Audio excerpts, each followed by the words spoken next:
नमस्कार। Social media पर एक वीडियो चल रहा है। उस वीडियो में चीन के सैनिक भारतीय सैनिकों को बंधक बनाकर ले जाते हुए नज़र आ रहे हैं। यह वीडियो ट्विटर पर चीन के द्वारा जारी किया गया है, लेकिन ये कब का है और कब ये घटना घटित हुई है, इसको लेकर बहुत सारे सवाल उठ रहे हैं। अभी तक हमारी भारत सरकार ने या रक्षा मंत्रालय ने या विदेश मंत्रालय ने इस पर किसी तरीके को टिप्पणी नहीं की है, लेकिन भारतीय सैनिकों को बंधक बनाकर आंखों पर पट्टी बांधकर ले जाने वाला वीडियो ट्विटर पर ट्रेंड कर रहा है। मेरे साथ इस समय वरिष्ठ पत्रकार आकाश आहूजा जी हैं। वर्तमान में भारत सरकार की विदेश नीति किस तरीके की है और उसमें सैनिकों का किस तरीके से नुकसान हो रहा है, सैनिक किस तरीके से पीड़ित हो रहे हैं, उनसे विचार जानते हैं। आकाश आहूजा जी, ये ट्विटर पर जो वीडियो चल रहा है चीन का, उसको लेकर आप क्या सोच रहे हैं और विदेश नीति को भारत सरकार की किस तरीके से देख रहे हैं? देखिए अरोरा जी, कई घटनाएं ऐसी हुई हैं जिस पर सरकार की जो विदेश नीति है मोदी सरकार की, उसको लेकर संशयात्मक प्रश्न चिन्ह उठते हैं। अभी जिस वीडियो की आप बात कर रहे हैं, जिसमें भारतीय फ़ौज के कुछ सैनिकों को काफ़ी बुरी अवस्था में, घायलावस्था में दिखाया गया और इसके अलावा उनकी आंखों पर पट्टी बांधी हुई और पूरी तरीके से कैप्टिव रखा हुआ उन्हें चीनी सैनिकों ने, PLA ने, people's liberation army of China. तो ये शिन शिवी जो हैं, एक बहुत बड़े पत्रकार हैं चाइना के, उन्होंने अपने ट्विटर अकाउंट से पोस्ट किया कल ही, और उसके बाद से ही it has crossed ripples across the media, across the social media.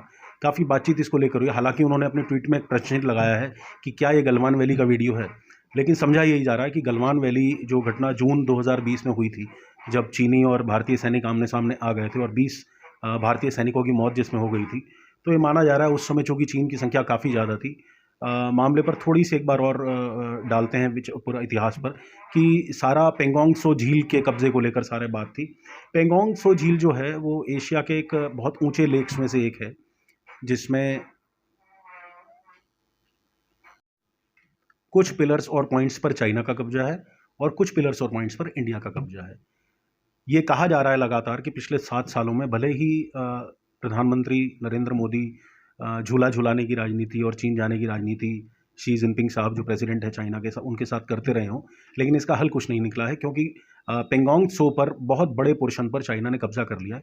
इसके बाद हाल ही की एक घटना पर आपका ध्यान आकर्षित करना चाहूँगा मैं, क्योंकि हम लोग उत्तराखंड से आते हैं। तो चमोली में भी अभी बीते दिनों 100 से ज़्यादा घुड़सवार सैनिक चीन के पहुंचे थे, जिन्होंने एक भारतीय सेना द्वारा निर्मित पुल तोड़ दिया था, और बावजूद इसके कोई चर्चा किसी भी यूनियन मिनिस्टर ने या स्वयं प्रधानमंत्री ने या उसके अलावा मीडिया में इस चीज़ की चर्चा नहीं हुई।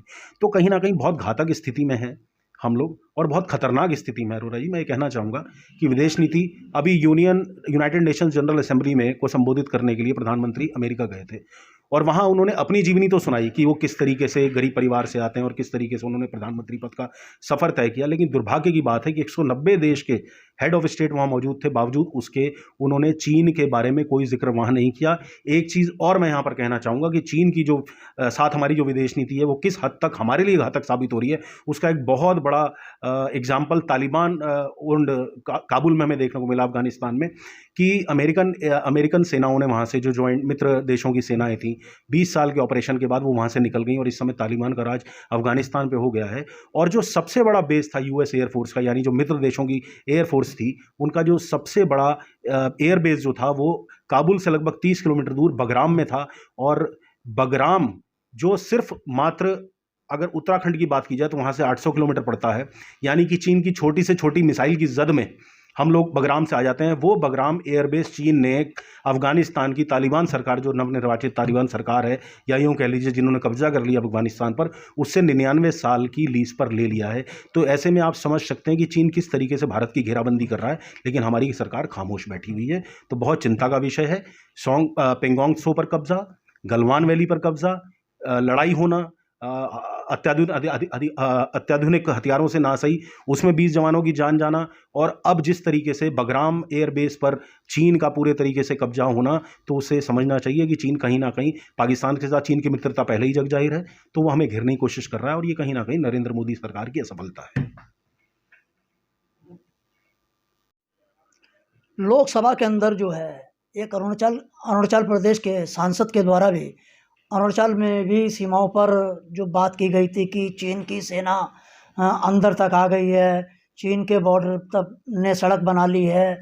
उधर जैसे नेपाल में भी चीन की हस्तक्षेप बढ़ गया है, बांग्लादेश में भी हस्तक्षेप बढ़ गया है, पाकिस्तान और इसमें अफगानिस्तान में तो मौजूद है ही मामला, और श्रीलंका में भी जो कहते हैं कि पाकिस्तान वो चीन ने अपना आ चुका है। तो ये जो हमारे पड़ोसी देश हैं उसमें चीन की दखलंदाजी पूरी तरीके से नज़र आ रही है, और उनके द्वारा चीन के द्वारा भी उपराष्ट्रपति का दौरा भी जो अरुणाचल प्रदेश का किया गया, उस दौरे का भी विरोध किया गया। तो ऐसे चीन जो भारत के अंदर जो राज्य हैं जिसमें अरुणाचल प्रदेश है, उत्तराखंड है, जो चीन से लगे हुए हैं, वो लगातार इन क्षेत्रों में अपना हस्तक्षेप बढ़ा रहा है। जब हस्तक्षेप बढ़ा रहा है तो इसके आगामी परिणाम को किस नज़र से आप देख रहे हैं? देखिए, आगामी परिणाम से पहले तो मैं ये कहना चाहूँगा कि नॉर्थ ईस्ट की समस्या आज की नहीं है, बहुत पुरानी है।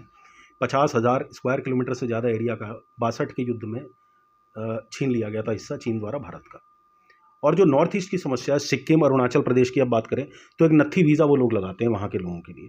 तो बहुत बड़ी बात है कि चीन सिक्किम और अरुणाचल प्रदेश को अपना हिस्सा मानता है, और ये फेलियर सिर्फ मोदी गवर्नमेंट का नहीं है, इससे पहले कांग्रेस गवर्नमेंट का भी फेलियर है। यहाँ तक कि मनमोहन सिंह जब प्रधानमंत्री थे तो उन्होंने एक बार अरुणाचल और सिक्किम की यात्रा करी थी, तो चीन ने इस पर बाकायदा अंतर्राष्ट्रीय मंच पर नाराज़गी उठाई थी कि हमारे एरिया में हमसे पूछे बिना वो कैसे आ रही है। यानी चीन घोषित तौर पर ये कहता है कि अरुणाचल और सिक्किम उसका एरिया है, हालांकि हम उसे अपना मानते हैं।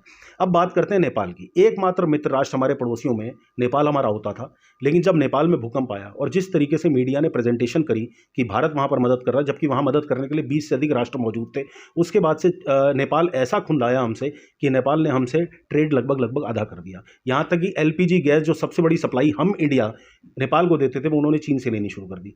जब निर्भरता चीन पर बढ़ेगी नेपाल की, तो ऑब्वियस सी बात है कि नेपाल से उनकी मित्रता बढ़ेगी। तो ऐसे में अगर हम दुश्मन बनाते चले जाएंगे तो बहुत आगे हमारी आने वाली स्थितियां आसान नहीं होने वाली हैं। और नॉर्थ ईस्ट पर तो बहुत ज़्यादा ध्यान देने की ज़रूरत है, क्योंकि कई स्टेट्स आज भी ऐसे हैं जो तिरंगा नहीं फहराते। हमने धारा 370 वहाँ हटा दी कश्मीर में, जम्मू कश्मीर को यूनियन टेरिटरी घोषित कर दिया, लेकिन हम नॉर्थ ईस्ट की तरफ तो देख ही नहीं रहे, जो बहुत बड़ा कब्जा ऑलरेडी चीन वहाँ कर चुका है। तो परिणाम बड़े घातक होंगे। तो ये हमें कहीं ना कहीं हमारे विदेश मंत्री को, हमारे प्रधानमंत्री को सोचना होगा कि सिर्फ झूला नीति और सिर्फ मिलने मिलाने से नहीं हो पा रहा है, अंतर्राष्ट्रीय स्तर पर इसे मजबूती से उठाना होगा। अगर देखा जाए तो चीन ने जिस तरीके से अपने हाथ पैरों को फैलाया है, अपनी सीमाओं का विस्तार किया है, अपनी सेना को चारों तरफ से भारत को घेरने का काम किया है, भारत की घेराबंदी की है, और उससे लगता है कि अब भारत पे संकट के बादल मंडरा रहे हैं। अभी तक हम महसूस करते थे कि पाकिस्तान हमारा विरोधी है, पाकिस्तान आतंकवाद की एक जड़ है जो हमें परेशान की है, लेकिन जो हालात बने हैं उसमें चीन भी आने वाले समय में भारत को बहुत परेशान करेगा। देखिए, मैं ये चीज़ और इसमें कहना चाहूँगा कि पाकिस्तान भले ही आतंकवाद को प्रश्रय देता हो, बढ़ावा देता हो, लेकिन चीन जो हमारे खिलाफ युद्ध लड़ रहा है वो आर्थिक उदारवाद का युद्ध है।